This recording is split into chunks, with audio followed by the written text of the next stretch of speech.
All right, yeah, I'm up here at Hobbytown in Buford, Georgia, and look what they got up in here. So these are gonna go on sale February 7th, I believe. That's right, February 7th. So February 7th, you come up here and get them. They got a couple of them up if you want to go ahead, and they can do a pre-order, put money down. So you can do a pre-order, put money down if you want to go ahead and get these and not wait. But they do have a couple of them in stock.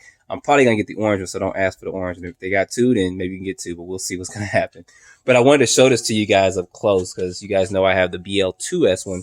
I'm not going to make this one of my most extensive in-depth videos, but I wanted to show you this up close. And if I knew they had this in, I would have brought my other one to show you the difference. Now, of course, this is going to run $529. This is going to be the 4S version, claiming 60 plus miles per hour. I don't see a little thing on here saying that it's going to be with a different pinion gear, but there's a couple things I want to let you guys know about this vehicle. So according to Traxxas, and I hope I get this right, of course, this is going to be the new speed controller in here. So this is going to be 2, 3, and 4S capable, and this can run BEC up to 7.4 volts. So it's stock out the box on 6 volts, and you have to have the Bluetooth module in order to do the 7.4 volts or a higher voltage on this ESC, and the receiver can do that too. But you gotta be cautious because the servo is only 6 volts only. So if you do up the voltage on there, you do have to change that servo out on there too. And there's another function out in there too that I was told about briefly, but basically you can adjust kind of a drag brake with this too. So you don't have to worry about going through the TQI radio and going through all that stuff with it. But those are some of the newer things on it. This motor is going to be their 540 XL. I think it's the 2400 kV they're putting a lot of their vehicles. Of course, this is going to come in 4 different colors. They got this blue, they got the orange, they got the green, they got this pinkish one here. So you got 3 selections. There's no black one available, only for the BL2S you have a black body. So people may get the black body and kind of go from there. And of course, this has got the GTR aluminum threaded body shocks. Then it's also got the wheel nuts and the hubs and stuff to match the color of that. So if you get an orange one, you got that color with it. And the hinge pins are going to match that too. So they did a good job of trying to match all those up. It should come with that 2075 servo, which it does. I wish they would have put their Metal Gear one in there, but we'll deal with that. It is what it is with that. Of course, this motor plate is going to match the color of the vehicle and stuff as well. And the color scheme of the body with that.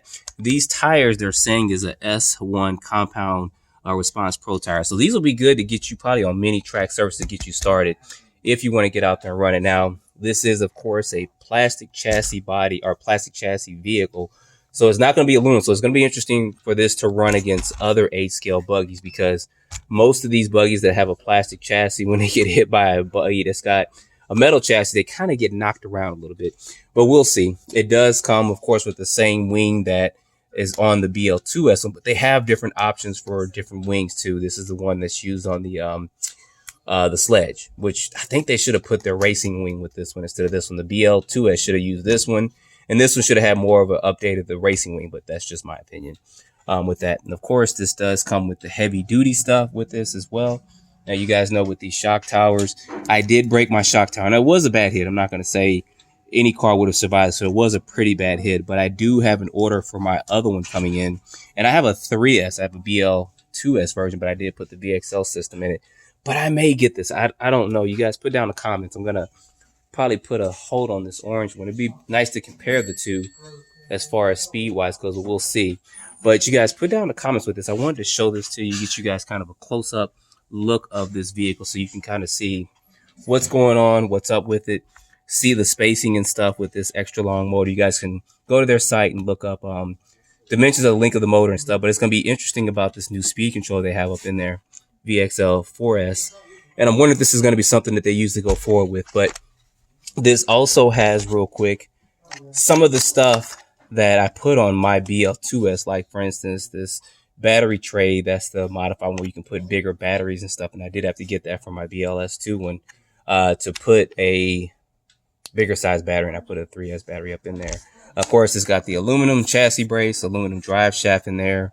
I don't know how that plasma is going to hold, but it should hold up fine to the 50 miles per hour I got with that. Both come with the same type of servo, the 2075 with it. This comes with, of course, the TQI radio, and that stuff is kind of upside down there, which you guys can see. You get the Bluetooth module and stuff. That's where you can do a lot more unlocking of the vehicle too, telemetry and stuff like that with it. But anyway, this is going to be up here. Go see that guy over there. He's over there working. He's hiding, Hunter. He's also a racer, so it's going to be interesting when he takes this to the track. If I get one, he's going to take one to a track and get his feedback on it. I mean, I think it's a little light. I don't know what your opinion is. I think it's going to get knocked around a little bit if it gets hit by another one, but I think with the 4S it'll do better. I think the 4S will be better. Okay. Yeah. Give it a little bit more weight. Because you can only fit the 5,000s in these. Okay. So Okay. I think with the 5,000 4S, it'll be able to keep up. It's going to be light, so it means it's going to be fast. Okay. Okay. So there you go from race. So we'll get a basher me point of view, and then we'll get a racer's point of view. There you go. Because, I can go to track and race, but by the time I get my first lap done, they're like, JT lap, 2 minutes and 33 seconds. Nah, but I'll probably try to get out there too. It'd be cool to get this out there and race, and then have some of the other vehicles too that are supposed to be race spec or entry level race spec. I think you'll be okay locally with this. I think when you go to you won't be able to compete on a national circuit with this. I think you'll get mopped up with that. But somebody may. There was a guy in Florida who did a Rustler